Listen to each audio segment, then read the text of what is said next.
Assalamualaikum warahmatullahi wabarakatuh. Bagaimana kabar anak-anak hari ini? Semoga semua dalam keadaan sehat ya. Sudah siap untuk belajar hari ini?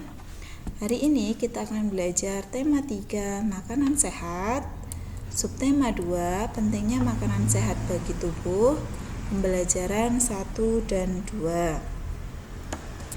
Pada pembelajaran yang telah lalu, kita sudah belajar tentang iklan. Iklan itu ada jenis media cetak dan iklan media elektronik. Kemudian kita juga sudah belajar tentang peta pikiran. Nah, hari ini kita akan belajar tentang poster. Isi poster itu harus sama dengan isi peta pikiran yang telah kamu buat sebelumnya. Namun, ukuran poster itu harus cukup besar. Perhatikan beberapa hal berikut ini. Pertama, judul poster. Judul harus dapat terbaca dari jarak minimal 2 meter dan menarik perhatian. Informasi. Disajikan dalam bentuk poin, tulisan harus rapi dan cukup besar agar terbaca dari jarak minimal 1 meter. 3. Informasi terdiri atas keterangan mengenai topik pembahasan, penyebab gangguan, gejala dari gangguan, dan cara mengatasi gangguan tersebut. 4. Grafik. Poster akan lebih menarik jika dilengkapi dengan grafik atau gambar-gambar yang memudahkan pembaca mengerti informasi yang disampaikan. 5. Sumber. Cantumkan pula sumber informasi yang digunakan. 6. Refleksi. Tuliskan pesan dan kesan mengenai tugas ini dan pelajaran yang didapat. Apabila memungkinkan, pasang foto anggota kelompok. Di bawah sudah Bu Guru siapkan tentang poster diare. Apa itu diare? Diare adalah buang air besar dengan tinja encer atau berair dengan frekuensi lebih sering dari biasanya atau normalnya. Kemudian bagaimana tanda-tanda diare? Tanda dan gejala yang biasanya menyertai penyakit diare antara lain buang air besar encer dan sering kram perut, nyeri perut, demam, adanya darah dalam tinja, dan perut kembung. Cara mencegah diare yaitu dengan minum air yang sudah matang, menjaga kebersihan diri dan lingkungan, mencuci tangan dengan menggunakan sabun, kemudian tidak mengkonsumsi makanan atau jajanan sembarangan. Ini adalah sebuah poster dengan judul poster diare.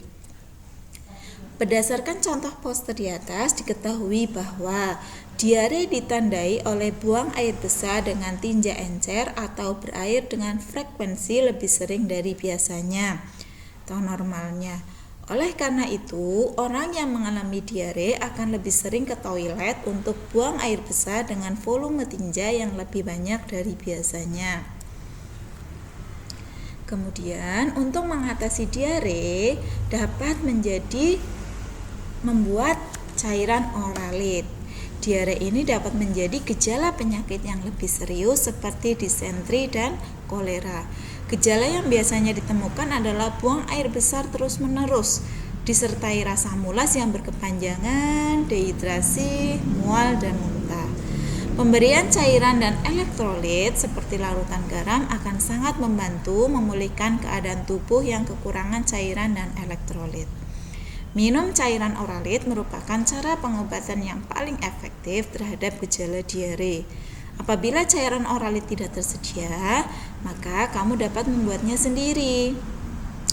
Bahan-bahan yang dibutuhkan: setengah sendok teh garam, 6 sendok teh gula pasir, 1 liter air hangat, pisang secukupnya untuk menambah kalium dan rasa.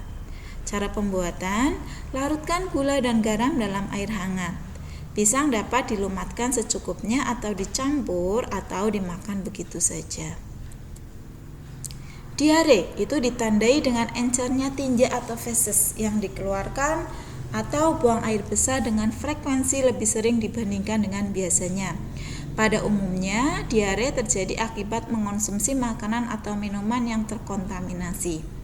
Faktor penyebab diare secara umum: diare terjadi ketika makanan dan cairan yang dimakan berlalu terlalu cepat dan atau terlalu besar jumlahnya pada saluran pencernaan atau usus. Secara normal, usus besar akan menyerap cairan dari makanan yang kamu makan dan meninggalkan kotoran atau tinja yang setengah padat.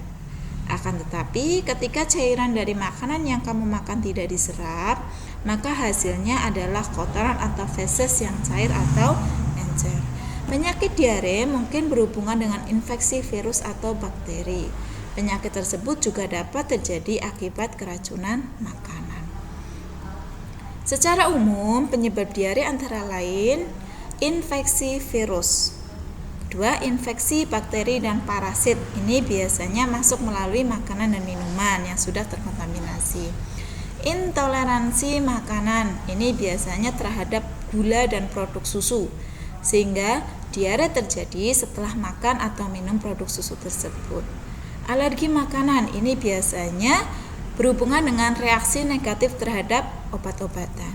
Kemudian adanya penyakit usus, ini yang menyebabkan diare kronis dengan banyak penyebab. Kemudian gangguan usus fungsional atau stres.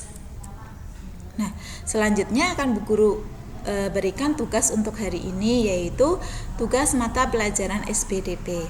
Salin dan lengkapilah tabel di bawah ini dengan jawaban yang tepat.